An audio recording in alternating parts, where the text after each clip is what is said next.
Pertanyaan untuk calon wakil presiden nomor urut 1, Bapak Muhaimin Iskandar. Dengan subtema perkotaan. 56% penduduk Indonesia tinggal di perkotaan dan mencapai lebih dari 70% di tahun 2045. Permasalahan akan semakin kompleks, seperti transportasi publik, sampah, dan kawasan kumuh.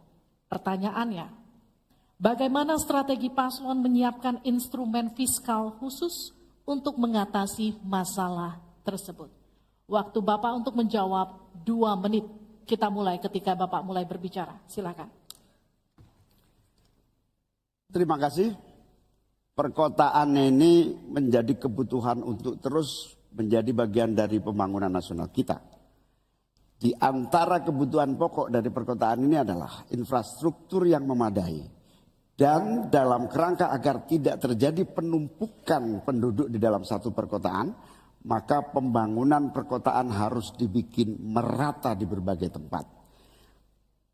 Kami memiliki satu tekad bahwa di dalam pemerintahan yang akan datang minimal harus dibangun 40 kota baru yang selevel dengan Jakarta.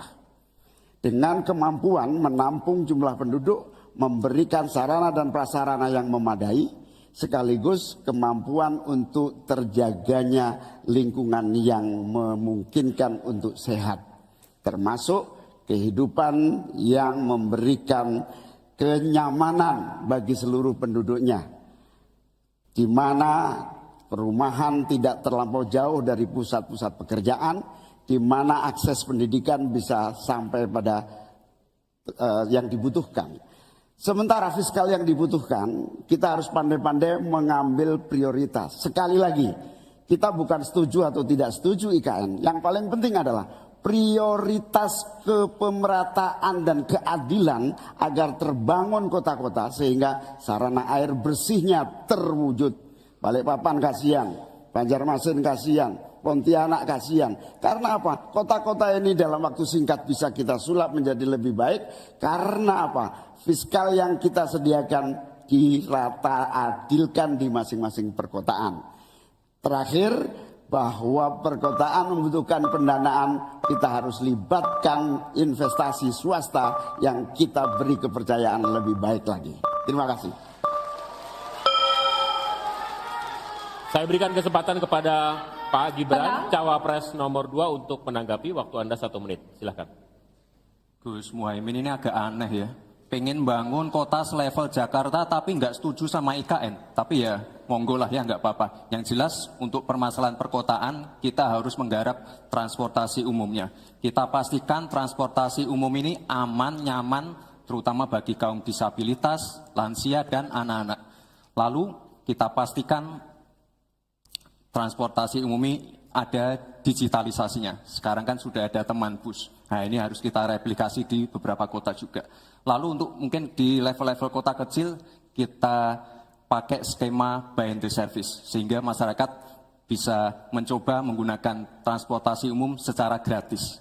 Lalu untuk masalah kumuh, nah ini perlu kolaborasi. BSPS dari Kementerian PUPR, RTLH dari Pemda, dan juga CSR dari swasta. Terima kasih.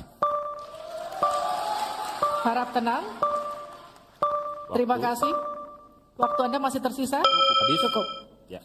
Selanjutnya calon wakil presiden nomor urut 3, Bapak Mahfud MD untuk menanggapi. Waktu untuk menanggapi 1 menit Bapak. Kita akan mulai ketika Bapak mulai berbicara. Silakan. Ya, Cak Imin, saya agak kaget juga mau membangun 40 kota selevel Jakarta. Ya, apa itu bisa dilaksanakan 5 tahun Bapak menjadi presiden dan wakil presiden? Berapa kota dalam 5 tahun? Ini IKN aja sudah puluhan tahun baru dilaksanakan. Itu pun yang investasi baru dalam bentuk janji. Belum ada yang melaksanakan. Nah gitu kan. Lalu saudara 40. Luar biasa menurut saya. 40 kota selevel Jakarta yang sudah metropolitan seperti itu. Lalu juga pembiayaannya menurut Pak Muhaimin. Kalau nanti kita membentuk 40 kota itu, pembiayaannya itu APBN, APBD, atau perlukah lembaga khusus seperti tadi ditanyakan oleh panelis melalui moderator. Ini perlu dijawab dulu agar semuanya tidak spekulatif. Selesai. Baik. Mohon maaf waktu Anda habis. Kami akan kembalikan ke Pak Muhaimin. Mohon tenang, belum selesai.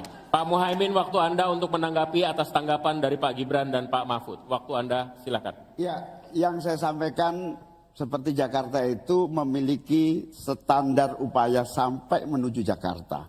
Di mana tentu kota-kota yang potensial cukup disentuh dengan beberapa anggaran yang menumbuh kembangkan. Misalnya Pontianak, 1 tahun cuma 1 triliun. Bagaimana kalau 1 tahun kita bisa investasikan pengembangan kota hingga 3 triliun, 5 triliun. APBN kita cukup. Apalagi kalau seperti yang sampaikan Pak Gibran tadi, melibatkan berbagai cara pembiayaan yang melibatkan baik itu swasta maupun CSR. Jadi apa yang saya sampaikan selevel Jakarta itu target utama. Tetapi yang lebih penting dari itu adalah infrastruktur yang dibutuhkan dipersiapkan dari potensi yang sudah ada.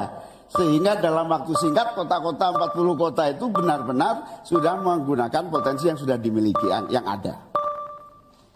Habis. Harap tenang, nanti kita akan berikan waktu untuk aplaus.